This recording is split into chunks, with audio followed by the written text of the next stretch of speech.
what's going on? It's Bill Burr, and it's time for the Monday Morning Podcast for Monday, August 18th, 2025. What's going on? How are ya? Oh, my God. Where is the summer going? Hang on. Can someone just explain to me where the summer went? I swear to God, it was almost like it was just winter, and now it's the end of summer. There's no goddamn spring or fall anymore. I'll tell you what you can't stay anymore, the 4 seasons. They got to change the name to the 2 seasons. You know what it is? It's because of Trump and Joe Biden. And they were listening to Obama and Bush, who had the Clintons' ears, who talked to George Bush Sr., and he brought it all to Ronald Reagan. And they all decided there was going to be only 2 seasons.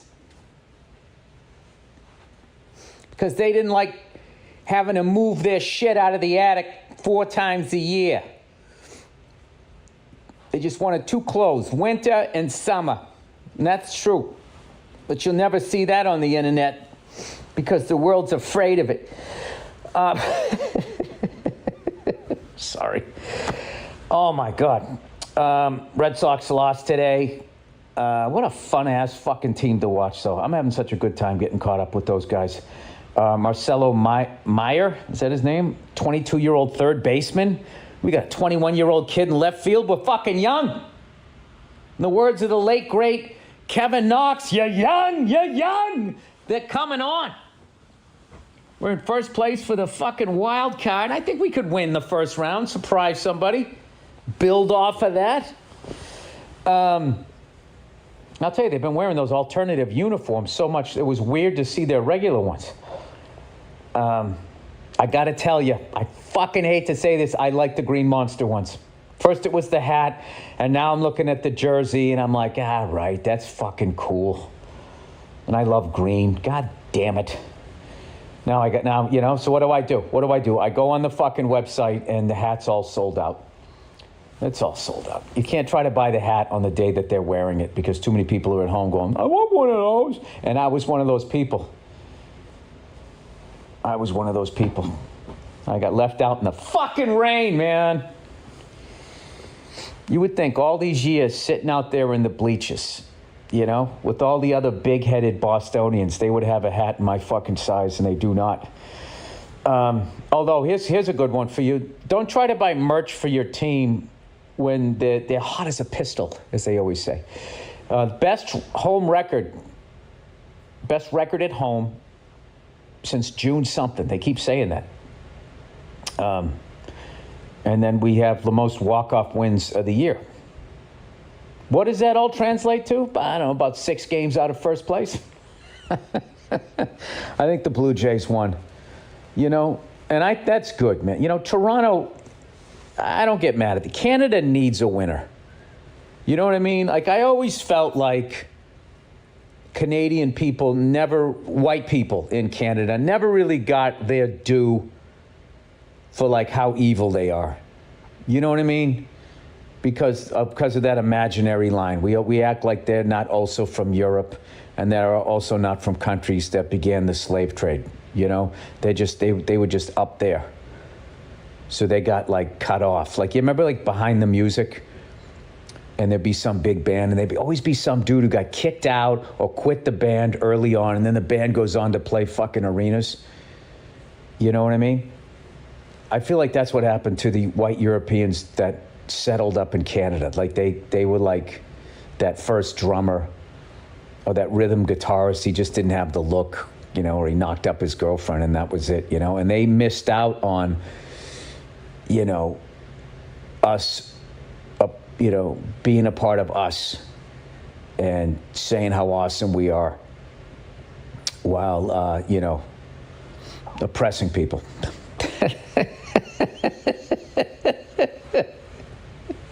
You missed out on it. We are the Oprah Winfrey of countries. Except nobody gets a car. It's just you got weapons of mass destruction, and you got weapons of mass destruction. Everybody freaking out in the audience. Canada missed out. So why can't they be up 5 fucking games in the AL East on August 18th? You got a good reason? Can you explain that to me? Why they shouldn't be up 5 games? I had that Bad Company song in my head. Ooh, I want you today, yeah. And I don't know any of the music. I've heard that song. I don't know any of the lyrics. I'm ready for love. I know the hook. I keep singing the name of Billy Squire's drummer in it. The late, great Bobby Chouinard. Bobby Chouinard, Bobby Chouinard. Ooh, I want you to stay, yeah, all day long. And then I think about Eddie Murphy when he played Buckwheat when I get to the chorus. I'm ready, Punub. Oh, baby, I'm ready, Punub. I went to the gym today, and I was singing along to this song, and I was singing Ready, Punub. And this woman on the treadmill just looked over and gave me a weird look. And she was one of the rare people that did not have, like, those little fucking white earplug things in. She actually wasn't listening to any music. And I just walked by going, Ready, Punub. Old Billy Backbend. 3/4 of the way up. Huh? How do you like that? How do you like that? Pasty is all get out. White is the fucking snow on the first day of fucking the year. Barely any pigment. Barely any athletic ability. Ugly as a 4-day bender. And there he is. Getting 3/4 of the way. Inexplicably. If you could see the level of shock on people's face when they see a fucking 57-year-old white man get on the mat, make a look of pain, a wincing look on his as he anticipates the pain, and getting up. I mean, it's like the Spruce Goose. I'm not going to lie to you. If you ever saw the one and only flight of the Spruce Goose down, I think it was down near Long Beach. It had like 19 engines on both fucking wings. I mean, this guy was just... Howard Hughes was... there was something wrong with that guy. And I think it was called syphilis. I think he had syphilis. It entered through his penile corridor and ended up in his brain. This guy fucking... He's crashed more planes than I have cars. Although I have an impeccable driving record. But I've been in some accidents when I was younger. You know, when drinking and driving was actually on the sheet to be considered an Olympic event. At the last second, we came to our senses. We're like, no, this is stupid. This is killing people. All right? We already have the TT. We don't need Olympic level drinking and driving. That'd be amazing.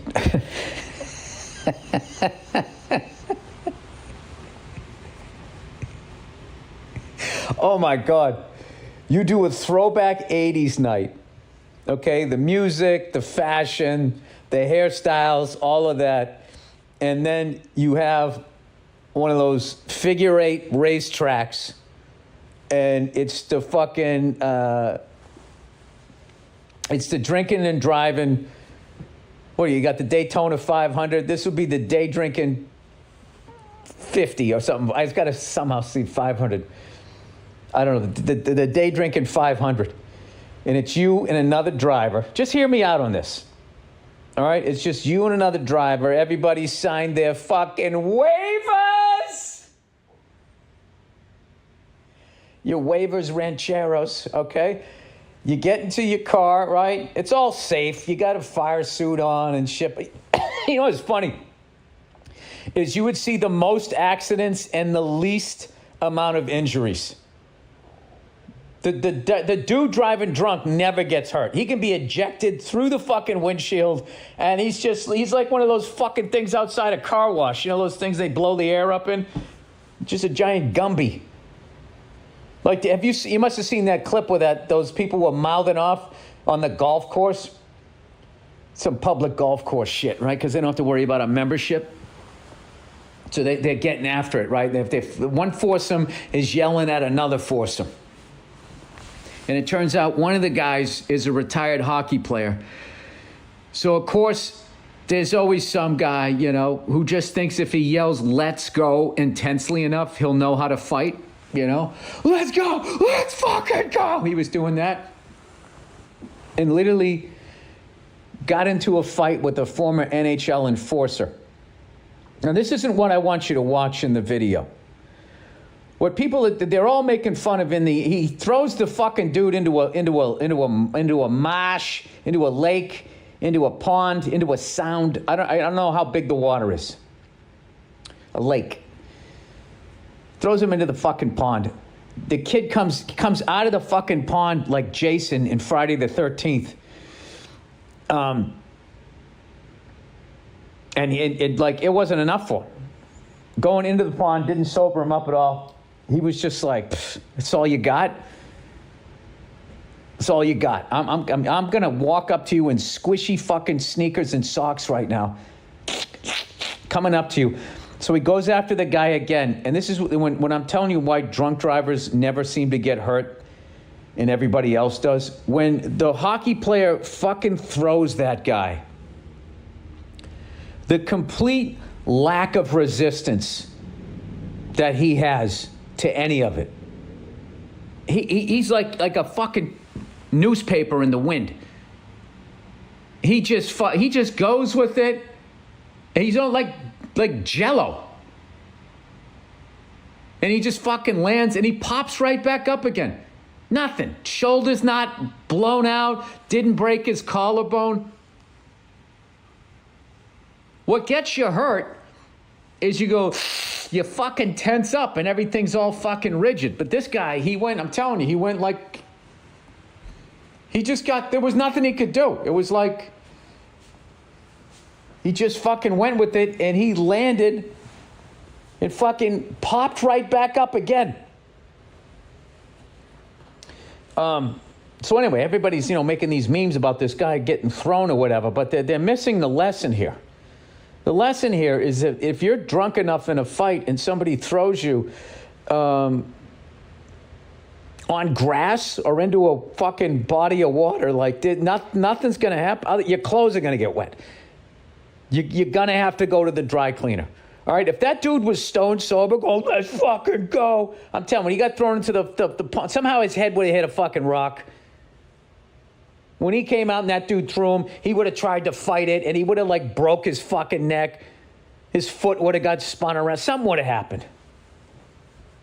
But he was prepared. This man was shit-faced. So nothing happened. He took 12 punches from a former NHL enforcer who was also making sound effects as he was punching him. He was going bang, bang, bang, all of them, waiting for the knockout punch. This dude was like Tex Cobb, just fucking eating all of them. He took 12 punches from an retired NHL enforcer, was thrown in a fucking lake, and then hurled. I haven't seen another human being get thrown like that since back in the day on Wide World of Sports. They used to try to find the best bouncer in the United States. I swear to God, this was true. In one of the events, it was like how you could kick somebody out of a bar. Like you throw them out of a bar. So they had stuntmen midgets with these fucking, I don't know, these belts on that they could just pick up and out you go. And they would throw these little people. This was on television.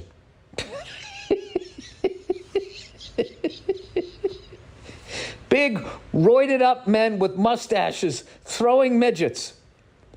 And it was part of a sports program. And that was back when you could buy a Lazy Boy that had a built-in ashtray in the fucking arm.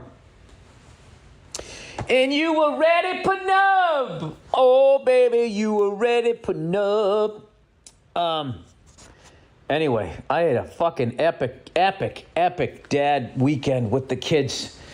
Just making up for all that time I was doing the play. I'm gonna give you an example of the kind of days I'm having with my kids. All right? And this, like, the dad day I had just on Saturday was like, I was dialed in like Wayne Gretzky, what was it, 1982, when he scored 96 goals, when it didn't even seem like, how the fuck can somebody even do this shit? I did the dad version of Wayne Gretzky in 1982. I'm talking shit. Somebody needs to throw me in a fucking pond. Arms never went out. Didn't even try to break his fucking fall. He just fucking woo. He enjoyed the goddamn ride. So don't ever forget that. You know, if somehow the gorilla ever breaks out of the zoo and just grabs you by the throat and throws you across the fucking parking lot, don't fight the gorilla. Just go with it. You know? Enjoy the ride. And when you land and slide on the pavement underneath that park bench, just stay there. Just stay there and let that fucking thing pick somebody else. So this is my day. I woke up. I made 2 Dutch babies. My kids, that's their favorite breakfast. So they're getting bigger now. So they want one each, right? So I made that. Then we drove around my neighborhood in my old truck, and they both took turns steering it. My daughter also used the turn signal. Then I got some gas. I went out to breakfast, get myself something, the to-go thing, and I got them some cookies. Then we went back to the house. I met my mother-in-law. We went bowling, and there was an arcade there, and there was a bar there. I mean, this fucking place, you could, if they ever did the Big Lebowski again, like, this fucking place was amazing. And I'm not gonna lie to you, I got thirsty when I was there. I was like, this is the kind of place that old Billy Freckles would day drink in. Because the bar, they took the fucking bar. The bar was all the way up. You know, it was a classic bowling alley layout. You walk in, you see all the lanes. It's amazing. Like walking into a ballpark when you come out from underneath and you walk up, you see all the fucking lanes. All right? And then you see, like, there was an arcade in the corner, and then there was a place to get food. And it was like that hockey rink food, that's, you know, the square pieces of pizza, all that bullshit. But then tucked all the way around the corner was this bar. I couldn't believe Steve Buscemi and John Goodman, you know, weren't sitting there drinking with like Hawaiian shirts on. And I looked at that, and you know what was great too was, it was like, it was a 3-sided bar, like up against the wall. And there was a way to walk all the way around to the backside and get that last chair on the backside and just sit there, just getting fucking hammered, and nobody even knows. You know what I mean? And I'll tell you right now, and I'm not going to tell you later, I'm going to tell you right now, somebody, if I was in there for fucking 3 hours, could pick me up like that dude in the golf cars and throw me down one of those alleys, and you would get a fucking strike, and I would not get hurt at all. And I would just get up with the same look as that kid, and you could do it again. I would be that perfect level of fucking hammered that I should not be driving, but I cannot get hurt if you throw me. That's when we went bowling. And then we were driving down the street, and there was a random motorcycle store. So I brought the kids in there, and they were checking out the motorcycles, and they, you know, kids love motorcycles. And then we came back to the house. We had a late lunch, and then we went swimming. And my kids just fucking attack me the entire time I'm in the pool. Like, my son swims at me with his hand at his forehead, trying to look like a shark fin. And then he pops his head out of the water, and he tries to bite me. And my daughter's always going under the water. She's grabbing my legs and shit. And I finally just said, can you guys just let me enjoy the pool? You know? How come you don't do this to your mother? You only do this to me. And my daughter goes, because you let us. And it's like, well, I'm not letting you now. And then she goes, yeah, but we know you're not serious. Which I was serious, but what she said was so funny, I laughed, and then it started back up for like another 20 minutes. Yeah, they're insane. I'm not a person to them. I'm a fucking bouncy house. Like my daughter's like, Dad, walk to like more towards the deep end so you're underwater so I can stand on your shoulders and jump off of them. I don't know. I should be like, no, that's going to hurt. I'm old. But instead I go, all right. Does this mean you like me? And yeah, that was it. That was one day.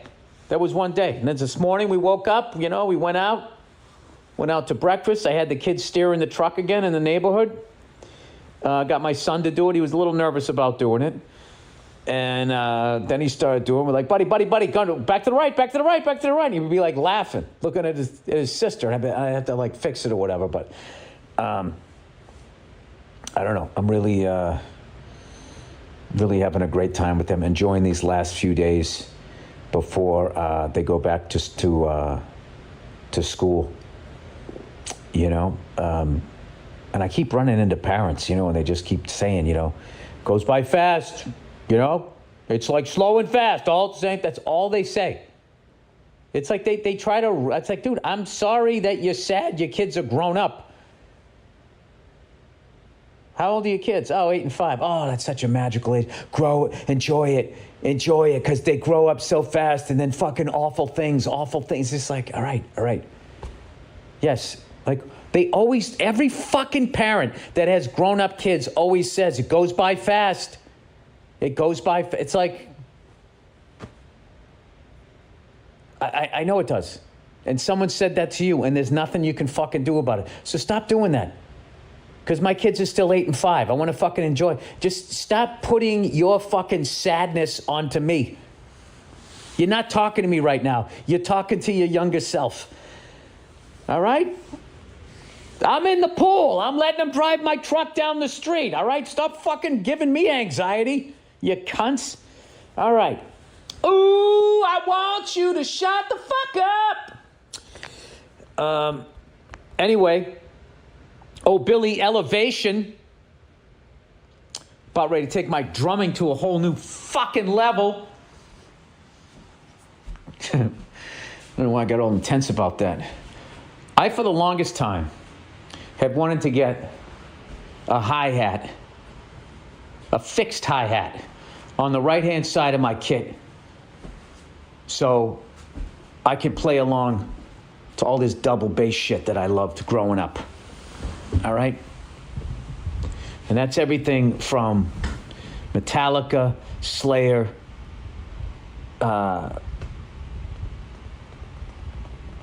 Primus, Pantera, Van Halen, Motorhead. What else? Even Tommy Lee threw in some double pedal shit every once in a while. Well, he had a double bass for a while, he had a double bass until 1989 when he went on the Dr. Feelgood tour. But right up through Girls, he had a double bass, and he was a Pearl guy, and then he switched over to DW. Yes, I do know all of this shit. So anyway, that's going to be my next move, to try to fill up the void. That is going to be my next move. Bill, nobody's saying you can't do it, All right. Sorry. Just get like a little intense. You know what it is I'm fucking so excited that I have all of this fucking time off. Like, I ain't doing shit for the rest of the fucking year. Except doing shit like that. Like playing with my kids and buying a fixed hi-hat. That's it. And avoiding people that have grown-up children so I don't have to listen to them tell me how fast it goes by. I am enjoying every second of it. I have spent more fucking time with my kids in the last month than any kid from my generation got from their parents their entire upbringing. We were just fucking outside. Go outside. Just go outside. That's what it was. Go outside. I'll tell you, what's funny is I never heard anybody from my parents' generation talking about, it goes by quick. I guess you wouldn't say that to a kid, though, right?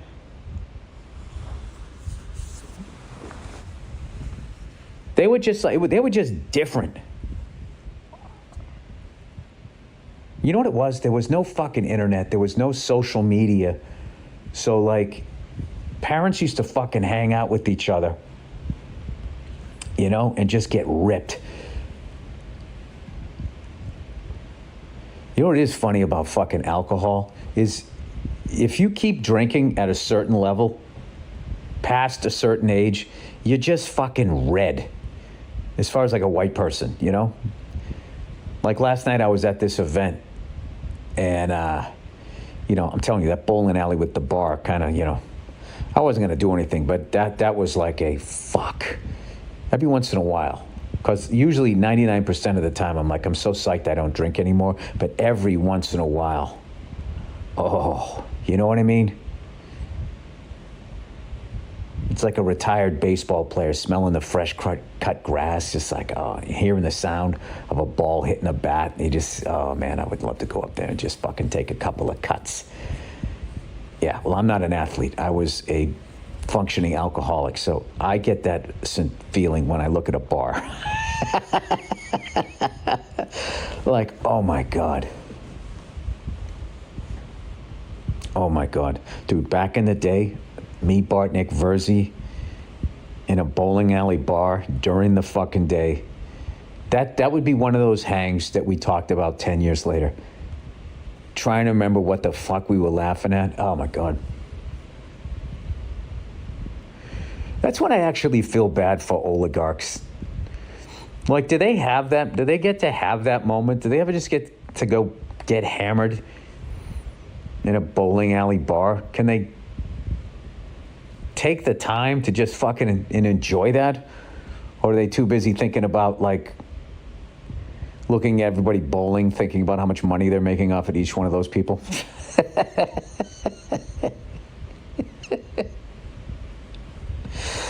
You know, like oligarchs, like when they go to some orgy and they're all dressed up like different animals and stuff, like, do you really get that fucking high school cafeteria laugh in the middle of it? You know, when they're sacrificing a virgin, is there, I don't know. It's a different world. But you definitely, you know, you think about it. So anyway, last night I went to this event, electing people into the Television Hall of Fame, and it was one of the most fascinating. The group of people that they inducted, and they went through their whole careers, the stuff that these people did, and then what people said about them before they brought them up, and what the people said when they were up there. Like, you know, those award shows go on a long time. This is the only award show I've ever been to where the whole thing was fascinating to me. Put it this way, it opened with Viola Davis. She opened. And they had her whole career, and then she went up there and just winged a speech on how she overcame and I don't know what, just built herself up in her head to do all of this stuff. Then they brought this dude up, Rod something or other. He wrote all the fucking music to every goddamn song, every show. He had a partner and then continued on after his partner died. He did every fucking theme song from The Rockford Files, Greatest American Hero, A-Team, Magnum P.I. He did the Law and Order theme. When they brought him up on stage, that's where they brought bum, bum, bum, bum, bum. And he went up on stage and they were showing everybody on TikTok that do like these dance routines to that whole craze. And he just went up shaking his head like, I don't know why these kids are doing this, but this is awesome. Hill Street Blues, L.A. Law, all the fucking major hits. Then they had another guy who had passed away, but his thing was he did events, like big events, like Super Bowl halftime. He was the king of like that stuff. Super Bowl halftimes shows, the 9/11 tribute, the Olympics when Muhammad Ali came out with the torch, like those the Oscars like giant events where it's basically live. You got one shot at it, and the odds of you screwing it up and critics ripping you apart because everybody's watching it. So everyone is going to read about it, and it's a good way to get clicks and get attention and make money, so you got to have your own hot take. This guy lived in that pressure, crushed all of those. Then the next one up was Henry Winkler. And they showed all of his work from pre-Happy Days to like post-Barry. All the stuff that he did. And he's just like, I don't know, if you did like a coaching tree of the nicest people ever, if you like, to me, it's Henry Winkler, Adam Sandler, and then I got to think who's third. But like, Henry Winkler is literally the nicest human being you're ever going to meet. And he went up and was absolutely hilarious. And of course, totally humble. And of course, very inspiring and all of that. And I don't know. If there's a way to live a perfect life, like, because there's a lot of people that are like loved at home but get their ass kicked at work, or people at work love them but then their home life suffers. This guy just straight across the board crushes it, professionally and personally. I mean, he was giving shout outs to his grandkids, and like everybody was there. Was fucking amazing. And then to close it out, Conan O'Brien went up. And then he fucking murdered. He roasted everybody in a playful way that had been up there. He made fun of the venue that we were at. He made fun of himself.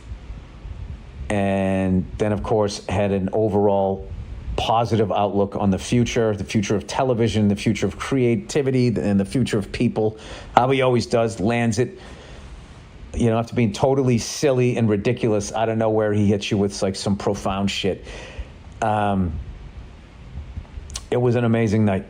And I'll tell you, I went there, and after I got in and I sat down, my wife was out of town, can't make it, right? So I'm there by myself, feeling like an asshole. And I'm like, I'll hang here for like an hour. Then I'm going to wait. Or as they clap somebody off, I'm going to get up and I'm going to leave. And it was so entertaining, I stayed for the whole thing. And that was my evening. I got to get back on stage. I haven't done stand-up in a minute. And I got a bunch of new shit that I want to fucking try out. And I had a nice fucking helicopter ride, and I had a nice motorcycle ride. I had a great fucking week. Oh, Billy Downtime.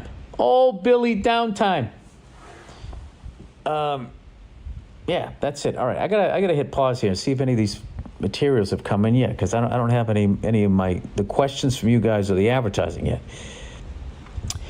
And through the magic of the pause button, I have my materials that I need. All right, let's do. I only got one read, everybody. Lucky you guys. You only have to listen to me read out loud once. Look who it is. It's Open Phone. If you're running a business, every missed call is money left on the table. Think about the last time you had a plumbing emergency.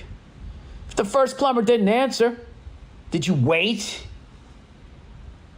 Letting that shit-filled water spill over the bowl? Hell no.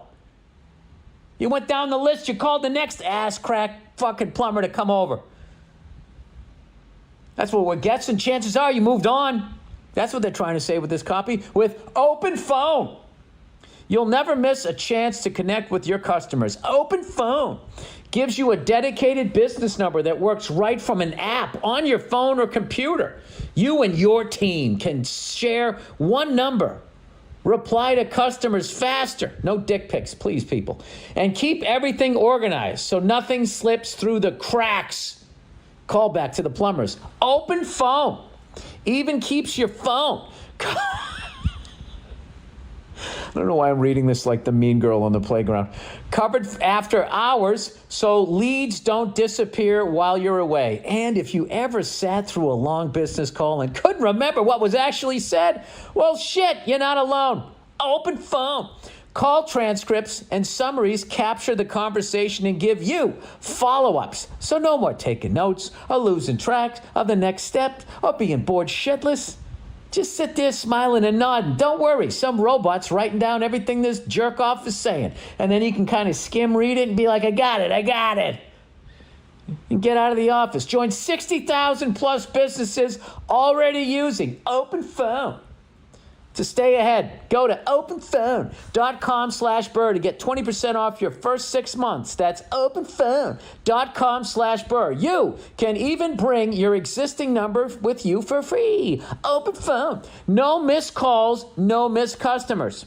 All right, I got a quick stand-up date promotion here for one of my favorite comedians and favorite people in this business. Bianca Cristoval is going to be at the Top Secret Comedy Club in England on August 28th. And the address is 170A Drury Lane, Drury. The name of her new hour is Work in Progress. She's awesome. Definitely go out and support her and see her in a small venue while you still can. August 25th at the Top Secret Comedy Club. All right. And with that, and we're back with your questions for the week. Black Sabbath. Hey, Billy Butt Stuff. Hey, Bill, a long time listener and fellow masshole. He put a comma after, he said, hey, Bill, comma, a long time, comma. Hey, Bill, a long time. Listener and fellow masshole. And he spelled masshole, M-A-S-S-O-H-L-E. This fucking guy. He was day drinking at a bowling alley. His fucking thumbs were drunk. A few weeks ago, when Ozzy died, I heard you reference a song where he is pleading to God and how much it creeped you out. I apologize if somebody else let you in, but the song is Black Sabbath by Black Sabbath off the Black Sabbath album. So they were the first ones to do that, huh? Because I remember there was a band called Big Country that had a song named Big Country off the album Big Country. In a big country, dreams stay with you, to the lover's boy, to the mountainside. Stay on sides. That's what you sing in a hockey game. Also, I know you appreciate it, but it was the last song that WAAF played at midnight. Oh, my God. WAAF, kick-ass rock and roll. Before they were bought out by a Christian rock station. Do you know I actually bought a WAAF kick-ass rock and roll T-shirt, and I wore it to school? The amount of shit that I got. I came walking in, and the first kid said, oh, my God, I always hear those advertised on the radio. I never knew somebody who bought them. Do you remember that? Do you remember when you showed up to school wearing something that you weren't even fucking questioning, and as you got half a fucking pony high top into your fucking 1980s high school, somebody shits on it, and you're just like, oh, God, this is going to be a long day. Why couldn't it be gym day? I would have had my gym stuff I could change. And he yelled it, too, in the hallway. Got a big laugh, and then that was it. I spent the rest of the day with my arms crossed across, my chest. Didn't help. Anyway, they were bought out by a Jesus station. The only thing scarier than Black Sabbath by Black Sabbath off the Black Sabbath album is a kick-ass rock and roll station getting bought out by a Christian rock station.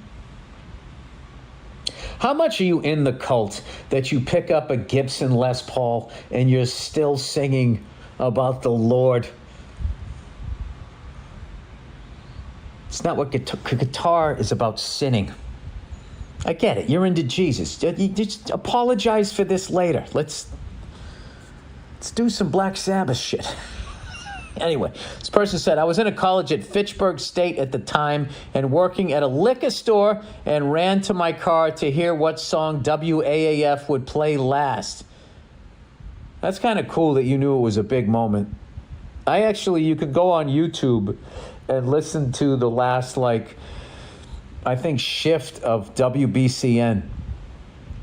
I know this sounds like old guy stuff, but you have, like, no idea how personal, like, radio was, what station you listened to, the bands that they played, and the on-air personalities, the DJs. And, like, this is before Clear Channel. It was just regional. So these people on the radio, they sat in the same traffic, ate the same food, rooted for the same sports teams. So they basically expressed, like, Jesus Christ, is it going to snow again this weekend? But Bob, they were going through the same thing. 86 when the Red Sox blew it, they were there for that. We got blown out by the Bears. All of that shit. They were too many men on the ice. They were fucking there. Some construction project not working out. They were fucking there. And, technology continued on and they all disappeared. This person goes on. Anywho, actually the Kinks wrote a really cool song about that, Around the Dial, about some kid putting on the radio and his favorite DJ isn't there anymore and you're trying to figure out why. Because there was no information back then. They just weren't fucking there. And you're like, what the fuck happened? Anywho, this person says, I'm a big fan and I've been doing comedy for a little over a year in the Boston and Worcester scene. I'm doing all right for myself, but I just want to know what you think about young comics trying to come up and do it the right way. I'm looking, I think he means booking small shows, and I host an open night right next to the Wilbur and the Wang. Love you, brother. The last special was fantastic. What do I think about comics coming up doing it the right way? I'll be honest with you, I don't know what the right way is. I know it worked for me. I think... I don't want to fall into that thing that, the way my generation did it's the right way and that's the only way to do it. There was a lot of, older comics that looked at my generation like, what are you guys doing? That's not comedy. That's not even jokes. So comedy is just like music where it keeps evolving, it keeps changing. And, but it is a weird thing where you can kind of stay contemporary. You don't get, like, locked in to a decade like so many bands do by their fan base and by critics. Like, they won't accept any new music from you or whatever. They just want you to play the hits. Comedy's the opposite, where they want new shit. They don't want to hear the old stuff. But I don't know. I think as much as it changed, there's probably... the only way to get better at this shit is to get on stage, anywhere you can. And I don't know, you just learn while you're on stage. I guess you mean by the right way is to not try to make it in 2 seconds by, posting clip after clip after clip on Instagram. I don't think that that's a bad thing. I mean, I'm glad it wasn't around when I was coming up because I would be, like some of your earlier shit, it's like, oh my God. I wouldn't want any of that stuff seeing the light of day. But I don't know, man. Like, my advice to you is what feels like the right way, do that. Just work your ass off. Don't be an asshole. And say what you want to say on stage. However you go about doing that, I think you'll be all right. Anyway, all right, plowing ahead here. What's the next one? It is always nice to hear from a comedian, though, as an older fella. All right, Havoc, HVAC. I have no idea what this is about. HVAC. Hey there, Billy Ball Sweat. Union Havoc, HVAC. Service Tech here. Heard you bitching up a storm about the idiots not putting a return in your drum room. Hope they aren't bending you over on the bill. You got to watch these non-union guys. Dude, let me tell you something. You got to watch all the guys. Anytime you get anything, you're like, listen, Don't fucking touch anything until you have everything to replace it. Order everything, have it ready to go, then rip it out and put it in. And what do they always say? Oh, yeah, no problem, no problem. And what do? They rip it out, and immediately there's fucking delays, and they always have like 10 fucking jobs going. And once they fucking gut your place, dude, come on. Don't even act like it's just non-union guys. Anyway, most are fine, but for example, my wife's grandma's AC went down last week, and they told her she needed a whole new system because the refrigerant is out of production. It's hard to get, but the shit isn't out of production. They just lied to an old lady to get an easy cash grab. 11 grand for a new unit. I repaired the leak for $40 of materials and $400 of refrigerant later, and she's good to go. Wow. $440. You know, let's be honest. If you did that for somebody, you'd probably charge them what, $1,000, $800, $1,000? But still, that's 10 grand less. You didn't charge her for labor. Anyway, scabs are out here doing half-ass work and charging out the ass. So my suggestion is try and find a union shop near you. They cost a little more an hour, but they have the training and know how to do it right the first time. Well, there you go. All right. I've come back around on unions because you said so. I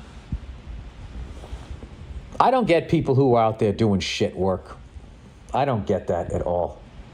Like, I had jobs I didn't like, but I always did a good job. You know?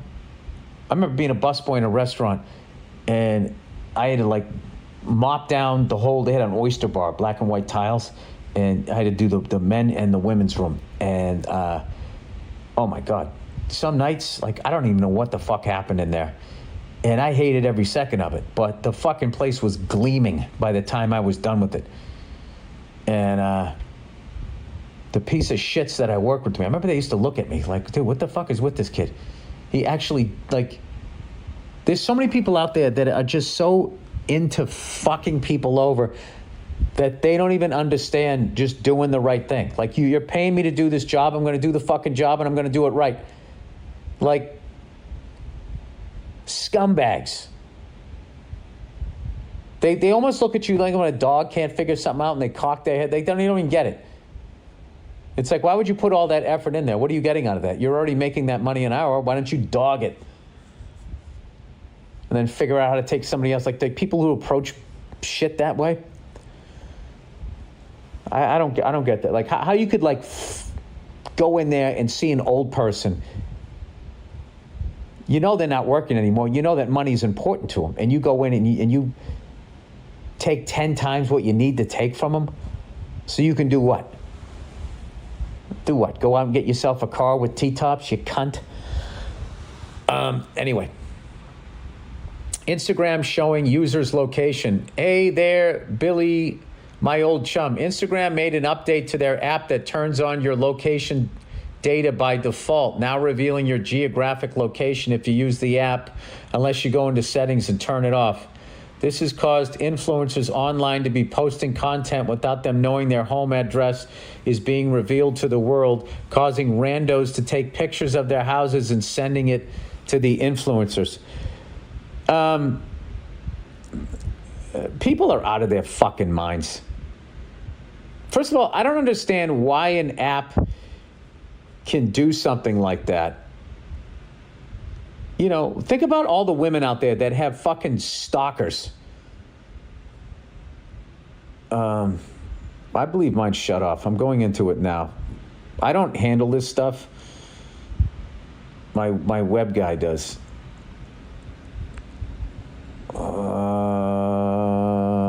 Yeah, this is all off. Never. There you go. Yeah, I don't have any of that shit on. I don't have any of that on. But, like, where does Instagram get off doing that to people? Like, why would they do that to people? This person said, if you personally use Instagram, you should change the settings before people start standing in front of your place. I appreciate this, by the way. That being said, this is just another example of how these tech companies share your personal data with no consideration of the negative impacts this could cause on the users. Yeah, they don't give a fuck. And they have enough money to buy all the politicians. That's it. So what it would take would be for all of us regular people to somehow get on the same page. But all they would have to do is send bots at us blaming Joe Biden or Donald Trump, and then we would just start arguing, and that would be the end of it, and nothing would get done. That being said, this is just another example of how these tech companies share your personal data with no consideration of the negative impacts, blah, blah, blah. They don't even bother making announcements of these updates since the app updates in the background. Stay safe. Don't go fuck yourself. Have some frozen yogurt instead. Oh, what a good shit. Thank you for giving me the heads up. Yeah, it's just fucking... Listen, we all know what we're headed towards. If I see one more fucking commercial on TV or something on the news where some regular person is just going on and on about how amazing AI is... This reminds me when I lived in New York and there was a player on one of the baseball teams. Once a year, he would do a piece with the local news thing about how much he fucking worked out and how hard he worked out and all that. And guess what? He got busted for doing steroids. This is the same thing with this AI shit. Oh my God, this is amazing. I used this AI and it was fucking incredible, blah, blah. AI is here to replace you. First thing it's going to do is take your job, and then it's going to become a robot, and then it's going to take your life. And that's what's going to happen. And all we're going to be doing while this happens is screaming about Trump and Joe Biden. That's all that people are going to do, because they're fucking mouth-breathing morons. They're fucking morons. The fucking people that think that let's get the illegal immigrants out and then I can afford a house. That's not going to happen. Like illegal immigrants are buying up all the houses. Like illegal immigrants are driving up the price of fucking house. It's unreal. Literally the guys that are fucking you over are going, no, it's them over there. It's them. Oh, it is. And then you run down the fucking street. It's unreal. Unfucking believable. Literally. The person that has his dick in your ass is going, it's him over there. He's the one fucking you. Oh, all right. Thank you, piece of shit who doesn't pay his employees and doesn't pay his taxes. I'll listen to you. All right. Forced to give email for a receipt. Bill, I'll keep this short and brief. I bought a shirt at H&M. When I went to buy the shirt, I asked for a receipt, and they asked for my email. I said, no, thank you. Thanks. Please give me a paper receipt. The lady informed me that the receipts are only digital now, and they would need my email. I said, that's bullshit. I don't have an email. Now what? She then said, do you have friends' email? I said, no, I don't. We went back and forth for about 1 minute, and I didn't want to make the other people wait in line, so I just didn't take a receipt.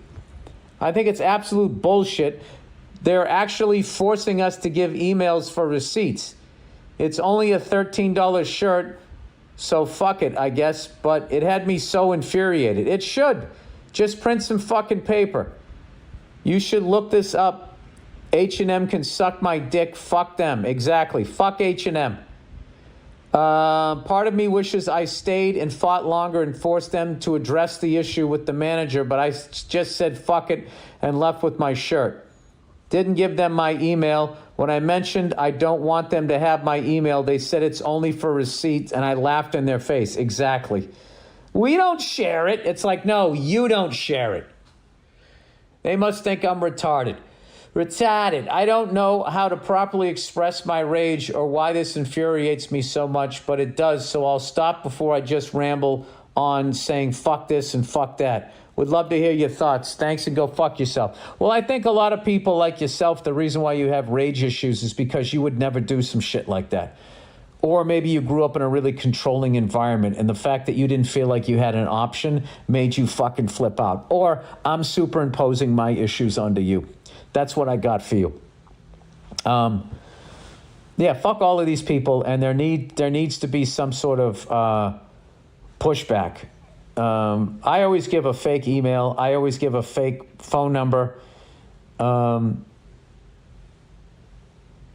there was. Do we have a phone number in our system? And I always go, no, you don't. Do you want? No, I don't want to. Do you want to be a member of our group? No, I don't. And always when I'm standing in line behind them, can I get a phone number? And they're like 617-212. It's just like, what the fuck are you doing? They're just, you know what those people are? They're guard tower people. You know, that moron in front of you in the line, when you're being exterminated by the robots, he's going to be up in the guard tower thinking he's in with the robots. And then when they're done killing all of us, then they'll go up and be like, all right, buddy, it's your turn. And he's going to be like, but wait, I gave you my phone number. In you go. That's how that works. Same thing with these illegal immigrants. They start with brown people. They don't look like you. You're not fucking concerned. And then they run out of those people. And they still have to make money. They still have to put people in those fucking little prisons that they have. So then guess what? Then it's your fucking turn. That's how that works. I don't know. At least my limited knowledge of fucking history and control over people and what the fuck they do. But this is getting too deep. This is not why you guys tune into this podcast. All right. Red Sox got a Monday, Tuesday, a 2-game series against the fucking Baltimore Orioles, the last place Baltimore Orioles. I don't know what happened. They had like 2 or 3 seasons there where they were turning it around. I love the fucking Orioles. Eddie Murray, Rick Dempsey, Doug DeCense, that fucking crazy hillbilly that passed away that was on the dugout spelling out the name. They used to play in that old War Memorial Stadium with the Baltimore Colts. Fucking amazing. Jim Palmer. Frank Tanana. The fuck else was on that team? Earl Weaver. Those great orange shirts. Oh my God. Nothing can fuck with baseball uniforms. 1979. Some of the highlights: Houston Astros, Pittsburgh Pirates, Baltimore Orioles. Who else had great fucking uniforms? A lot of them sucked in the 80s. Like the White Sox always had a boring uniform. And then that one they had like when Lamar Hoyt, where it just said Sox, when Carlton Fisk was there. I never liked that uniform. I always thought that was weird. Okay, let's go. Let's go back. Come on, Bill. You can do better than that. Houston Astros. Oh, the fucking Milwaukee Brewers, the Seattle Mariners.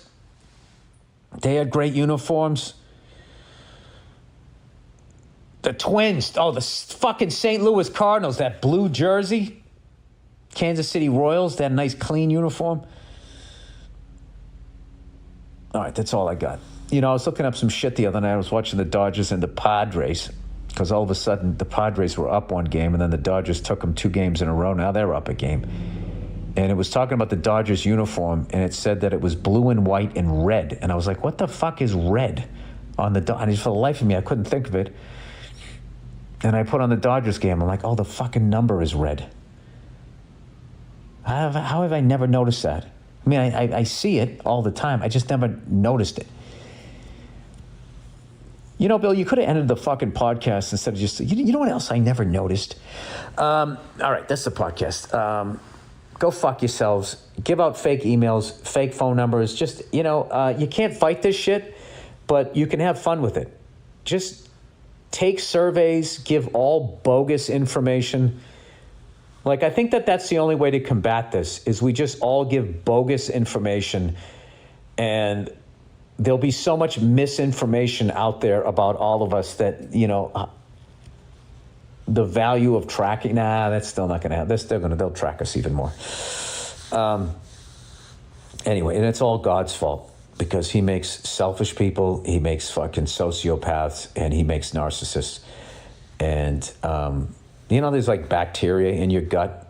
Your whole life, there's the bacteria in your gut that's going to activate when you die so you can decompose. It's just sitting there waiting for that to happen. I think that the human version of that is narcissists and sociopaths. And And if you believe in God, he put them in the human race to end the human race eventually, because God gets bored with shit. And then he moves on to something else. He had a good time with the dinosaurs, done with that, moves on to human beings. He's about done with us, and then they'll be the fucking next thing. That's how it works, you know? Remember, there was Friendster, then there was MySpace, then Instagram, and it just kept going. Same thing with creation. It's just a theory. All right, that's it. Go fuck yourselves. I'll talk to you on Thursday.